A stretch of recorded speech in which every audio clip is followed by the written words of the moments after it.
Awesome, awesome. Okay, so well, first thing we're going to start is, what is pre-construction? And you all know what it is. It's a freehold, detached, semi-detached, or a townhouse that hasn't been built yet.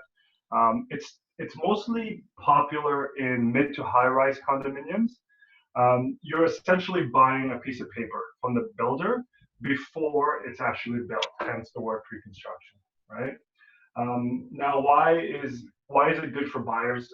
It's the way of the future now. There isn't a lot of land out there, so people that want new homes, and make it more affordable for them, it's the only way I find for a lot of buyers. Everything is new, and who doesn't really like new? And it's great for investments, right? Like if you have an investor out there, again, four ways to kind of make money off investments. You have your cash flow, principal pay down, appreciation, depreciation, right?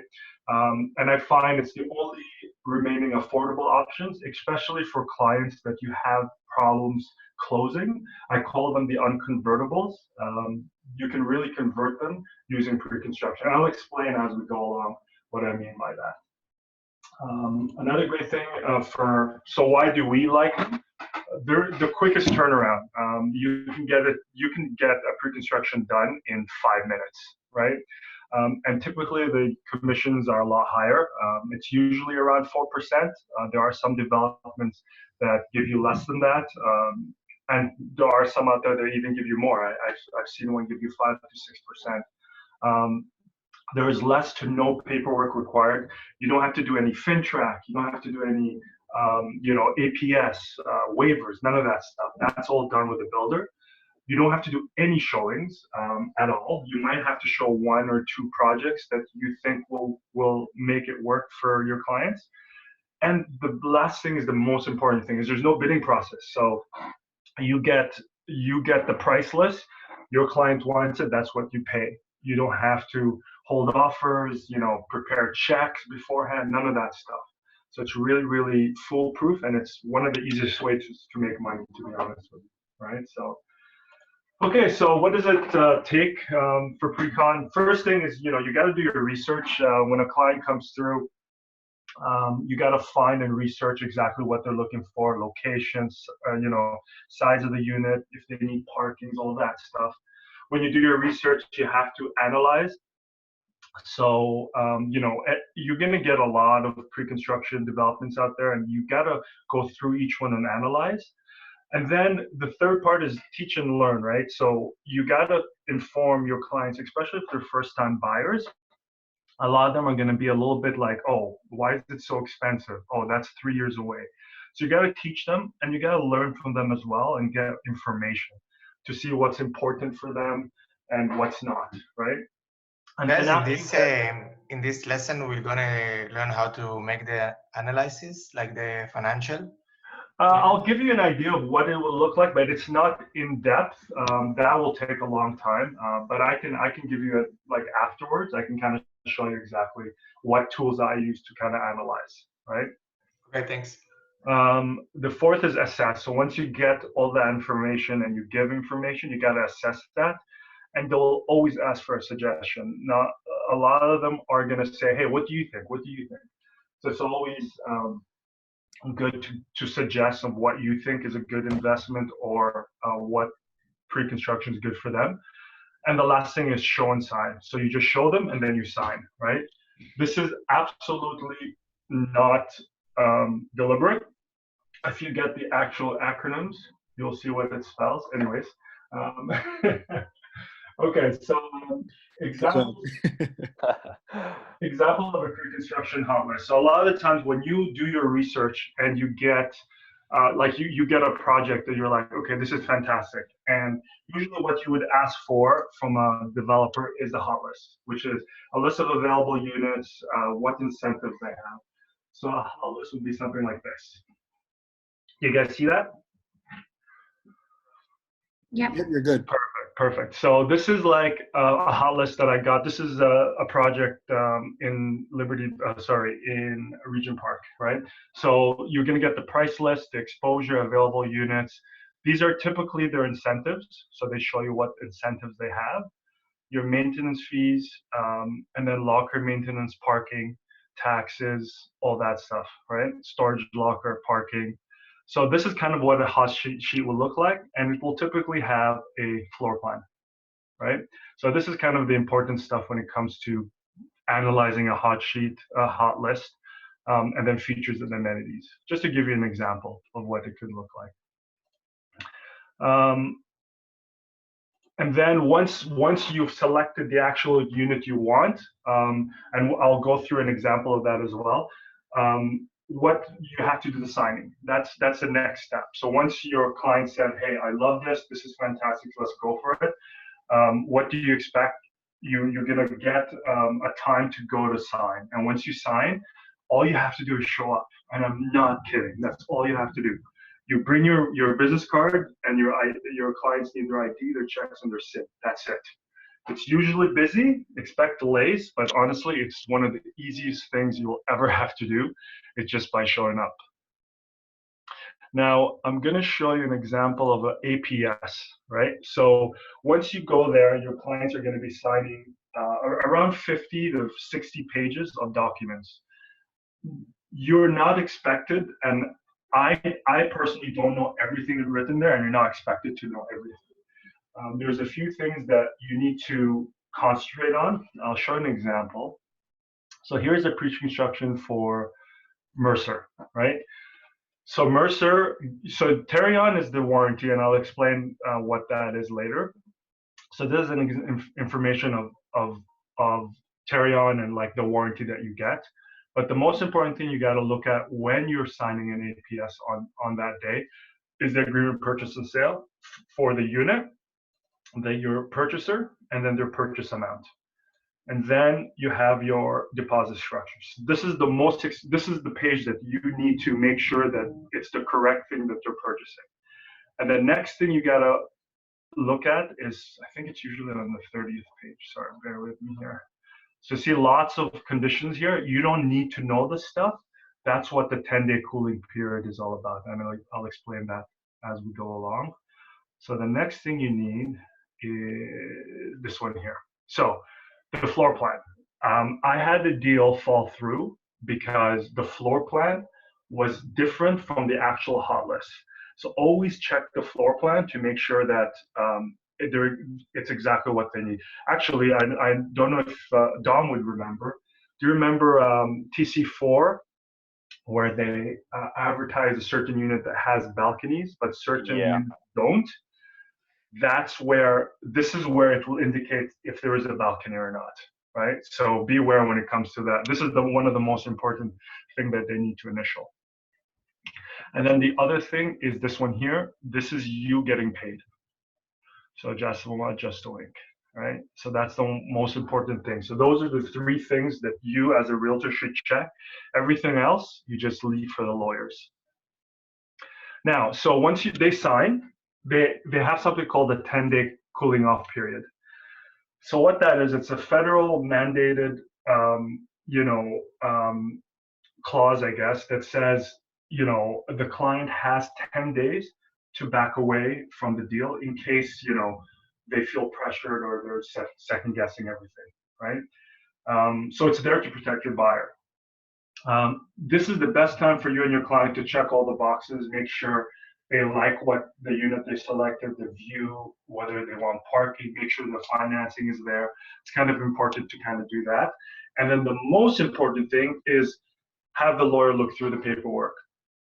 So the lawyer you saw that at 55 pages, your lawyer is going to read every single word of that document to make sure that everything is covered and your buyer knows everything. Typically, when you have your lawyer review it, they'll review the development caps, and I'll speak about development caps in a bit. Assignments, rent on interim occupancy, I'll speak about that as well. Request any other changes, and the mortgage commitment letter, which is something, again, I'll talk about that in our next slide.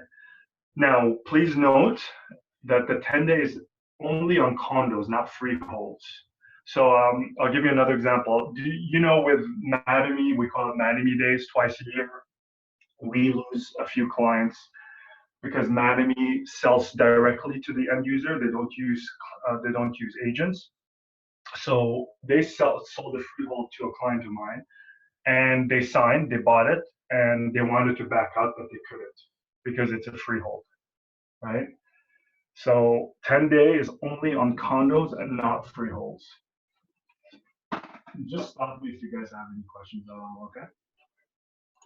Okay, so mortgage commitment. So typically, when you buy a pre-construction or your client buys a pre-construction, they have to provide a document saying that they qualify for the mortgage. So this document is required by the builders because the builder is actually borrowing money from usually a bank called a construction loan, and they need to show that every buyer that purchases it has the money, right? So that's what the mortgage commitment is for. Don't mistake it for a pre-approval. Pre-approval is different. This is a lot more robust. It actually has the project name, units, who the buyers are, how they're giving the deposits, everything. So it's very, very robust. Typically, they want it within 90 days. But lately, I've seen a lot of developers, especially in Toronto, asking for 10 days. Have it within 10 days. Mostly, I always tell my clients, get it because it's their out, right? You want to make sure they can actually afford it. So try to get that mortgage commitment within that 10 days. Now, some builders might have strict requests. So anytime you have a buyer, always ask for the mortgage commitment. I think actually I have a few examples. So, so one second there.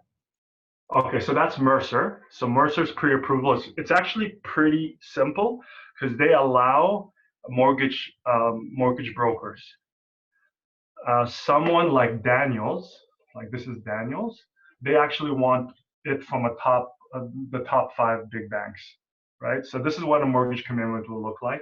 It'll have the actual unit, address, how much your actual interest rate is and everything.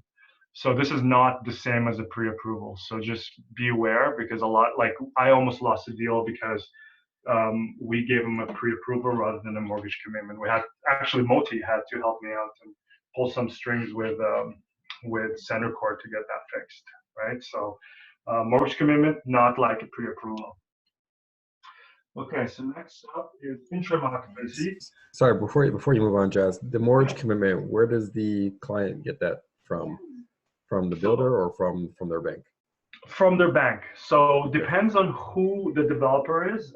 They're gonna ask, like, for example, Center Court, they just want it from a mortgage professional.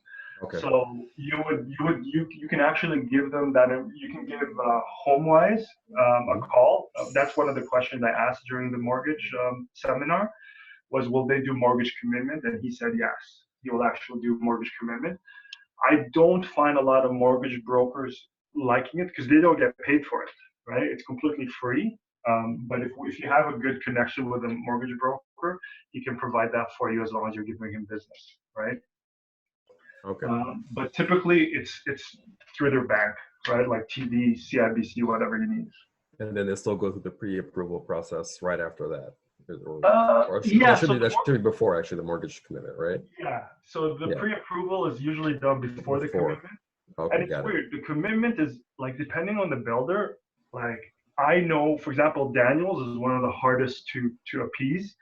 And I heard, I don't know if it's true, I heard if you purchase a unit through them, even if it's like 2 or 3 years down the line, they'll actually put it on your credit report.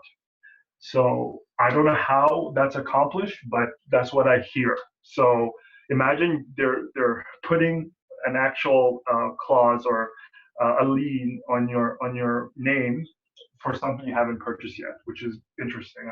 I don't know how they do it, but I've heard them do it that way. Okay, perfect. Yeah. So okay, so interim occupancy.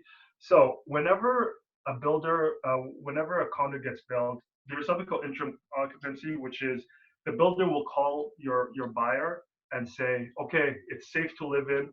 The builder will offer the buyer a chance to move in. Now, this is not optional. You have to pay for it even if you move in or not, right? And typically so you're ideally paying rent to the builder for you to live there, right? So typically what you'll have to pay is interest, the estimated condo fees, and the taxes. And usually how it works is the lower floors get interim sooner because they're built first, and then people living in the penthouse or the higher floors, they're going to get, a much later occupancy. And always, regardless if you're an end user or a renter or an investor, always ask for permission to rent during interim occupancy. A lot of builders will not have that clause in there. So you have to have your clients ask the lawyer to throw that in there, right? And I'll talk about that as we go along. What is it, Jess? To ask what? So for example, let's say, so interim occupancy, if builders do not have the clause that says you can actually rent it out, even though it's not on title. So you want your lawyer to add permission to rent during interim occupancy. So what that means is you can rent it out to somebody during the interim occupancy, right? So remember, interim occupancy, you're not on title yet, right? Because the condo gets registered after the building is done. So interim occupancy is saying, hey, we're building the other floors, but you can move in right now.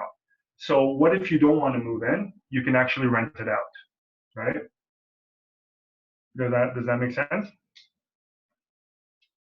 And you have to pay for it anyways? You have no choice. Yeah, interim occupancy is not optional. No, they'll say if they deem it safe, then you have to either pay them or move in or rent it out. Those are the three options. And you can rent it out for a higher price than what you're paying for? You can, but they're gonna have like they might say it's $1,000 and you can actually rent it out for 12 if you want. That's not a problem. Okay, cool. Yeah. Okay, perfect. What's next? Okay, so let's talk about HST. This is probably the most confusing thing. This is the most common question your client's gonna ask you is HST. So projects will typically say HST is included. Let's see, I'll give you an example. This one here, does it say HST? Okay, maybe it doesn't say here, or I'm blind. Anyways, so all these prices, like 99.9% of it, taxes are included. Oh, there you go. HST included for all owner-occupied suites. For investment purchases, please speak with a sales rep, and I'll discuss what that means. So HST included, it technically isn't. The price is already considering the HST rebate that you get from the government, right? So for example, if the sticker price is $350K, the real price is actually $393, but the builder applies for an HST rebate in your behalf, so you will actually get that rebate back. So the advertised is $350 with HST included. Does that make sense? I know it's a little bit confusing. So what it's pretty much saying is this is the price. We've included HST because we've already accounted for the credit that you're getting, right? So if you're an end user, so if your buyer is actually moving in, you don't have to do anything. The lawyer will take care of that on closing. Now, this is where it gets a little bit confusing. If your client is an investor, you actually have to pay for that HST and apply for something called the new residential rental property rebate. You will typically get most of it back. It all depends. This is the most, like, there is not a single calculator that gives you the exact amount of how much you have to pay, but typically you will get most of it back, right?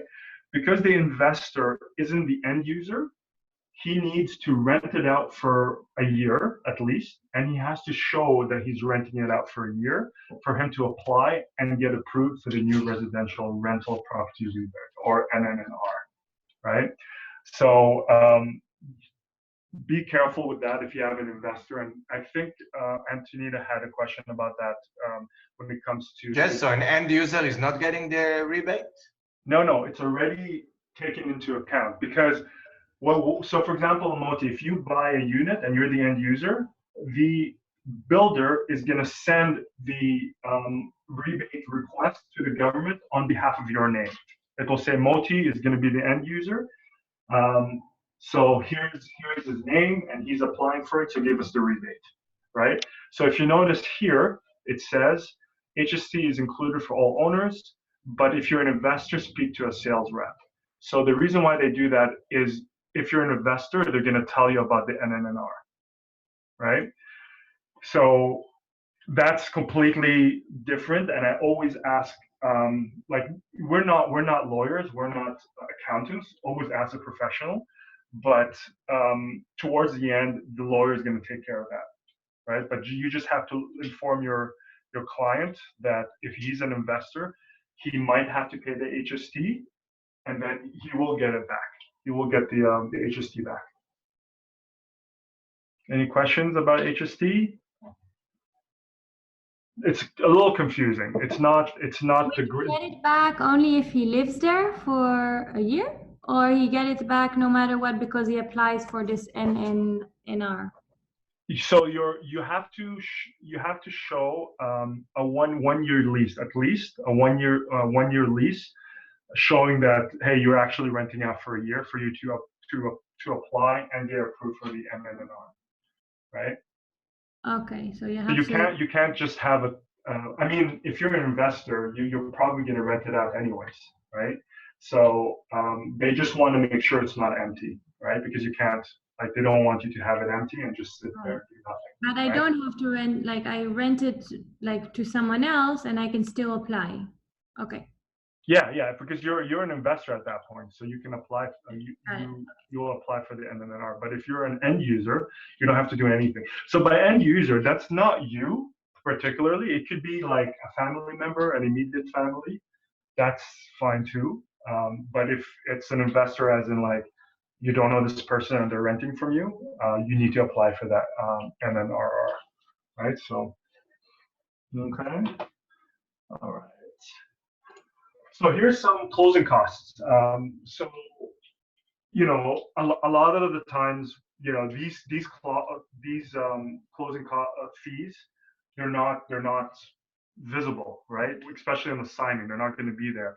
This is where your lawyer is going to really take a look at all this stuff and kind of give you an idea of what it can cost you, right? So land transfer tax, obviously, in Toronto, it's double. And then the most important thing is the development fees. A lot of people don't know, actually, development fees does not include HST, so you have to add HST on top of that. And typical development fees are educational levies, you know, arts projects, parks.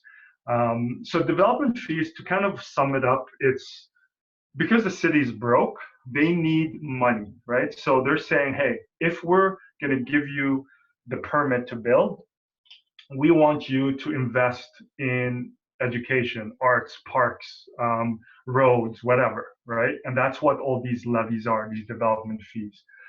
Now, Section 37 is a tricky one. A lot of realtors call it the bribery levy.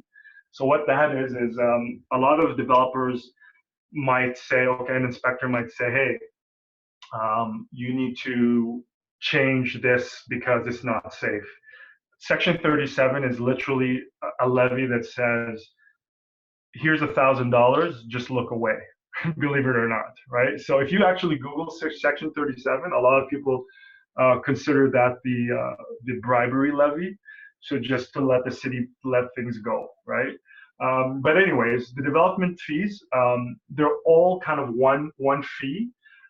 I always ask, even though it's an incentive, you will notice a lot of hot lists, they're going to have incentives like 5,000 cap development fees for 1 bedrooms and 10,000 cap fees for 2 bedrooms, right?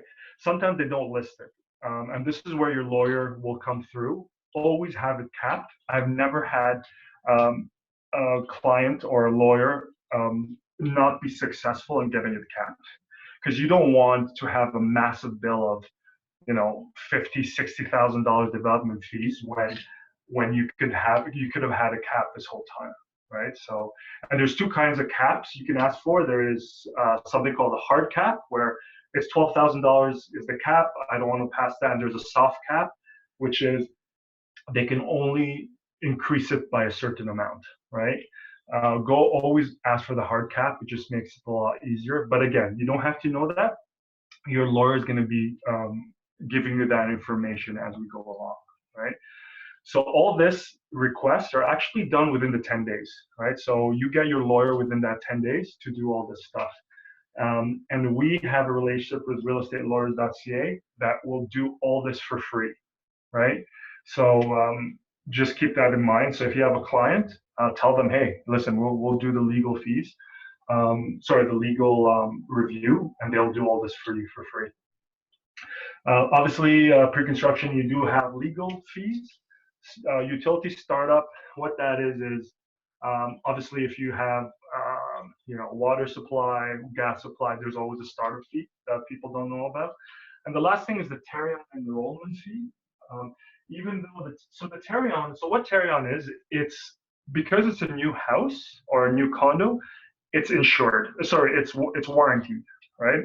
So that's what Tarion is there for. There's 3 different levels of warranty with Tarion, but you do have to enroll for it. And I'll give you an example of what it will cost. So this is from the Tarion website. That's typically the cost. It's not expensive. So typical, let's say 700K, it will cost you around 1,400. But a lot of people don't know that they have to pay for that enrollment fee as well, right? Some developers have that included in their fees or the development fees, but I would say the majority of them don't. So just keep that in mind when you have clients to know about the Tarion enrollment fees as well. Okay, any questions? Everyone good? Hey, 6 minutes left, okay? Oh, okay, perfect. Okay, quickly, we'll talk about assignment. I hate these things because they're very, very, very complicated. But I'll kind of give you a roundup of what it is. It's pretty much when a buyer wants to sell his rights to the APS to someone else. Usually it has an assignment fee, and there's usually a legal fee involved with it. Most assignments can't be advertised on MLS. They need to use third parties or word of mouth like Kijiji. This is where things get complicated. The HST credit gets complicated. Now you need to get a lawyer involved. Now, why do I mean that? So let's say Moti buys a unit and he says he's the end user. And then, 2 months before closing, he's like, oh my God, I can't afford this.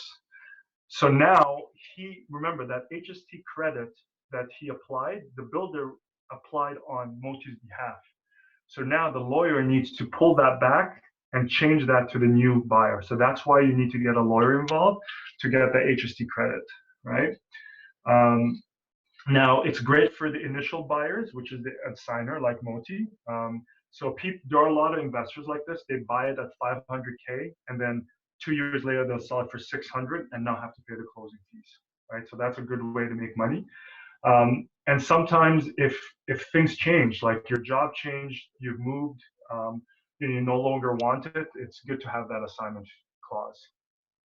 And it's great for the final buyer who's a assignee who's getting it, because they can usually get a much better price. But the only issue with that is the final buyer, the assignee, usually has to have a lot of money, right? I'll give you an example. So if an assigner purchases for 800,000 and he already paid 15% deposit, which is 120K, he wants a profit of 100K. The assignment price is 900,000. So for your client who's the assignee, he needs to give the assigner $220,000. So that's what I mean, because a lot of them want to make sure they get their deposit back and their profit up front before signing the documents over to someone else, right? So keep that in mind when it comes to assignment, because it can get very, very pricey. And always get a lawyer involved. Okay, so we're almost done. Some tips. These are some tips that I always use. So never look at the purchase price. Always look at the PSF, which is price per square footage. So a 2-bedroom could be 900K or 700K, but the 900K might have better value because it has a lower PSF, right? You'll always be asked for recommendations. And as for an investor, always recommend the smallest unit, whether it's 600 square feet, 2-bedroom, or a 900 square feet, 2-bedroom. Always go for the smaller ones, lower floors, because when you rent it out, it doesn't matter. 2 bedrooms, a 2-bedroom. The end user, see what they need and accommodate it. So if they want a bigger 2-bedroom, go for that. Now, you can't negotiate price. I've never been successful in negotiating down a price, especially if the market is crazy. But you can usually negotiate deposits or incentives, right? So if there's a 15% deposit or 20% deposit, you can tell them, hey, listen, we'll buy it, but we want to do a 5% deposit now and 10% on occupancy or something like that, right? Take what you can get in that 10-day cooling period. What that means is when a project get released, tell your clients, you know what, these things will sell out in 36 hours, just get it, and then you can decide to change your mind within that 10 days. And I always say, don't be afraid to say, I don't know, but you'll find out. They'll appreciate your honesty because you won't know all the answers. There's so many projects out there. And the last thing is there's a great way to convert the unconvertible. What that means is if you have clients that you've showed tons of units for, show them in pre-construction. It's worked for me twice now, where I've showed them so many units, I can get them converted. I show them in pre-construction and they love it because there's a lot more space and a lot more value. And then some pre-construction websites that I like are Buzz Home, True Condos, Precon, and Top Condo. Those are all really, really good websites. Other than that, any questions? I think I hope we're within that time. Yeah, we have about 30 seconds left. So guys, if you have any questions, great timing for you, Jazz. Thanks for the presentation. Guys, hold on. Why can't we make it longer? Because we'll have to pay for the subscription. Let's go to Google Hangouts. Sure. So we'll cut this one off. Thank you again, Jazz. And to continue the conversation, click on the Google Hangouts. Let's go to Google Hangouts, not because we need a lot of time. I just don't want to. Yeah. And if you guys have questions, just ask. All right. Thanks, Jazz. I'm going to end the recording right now. Thanks, Jazz. So Thank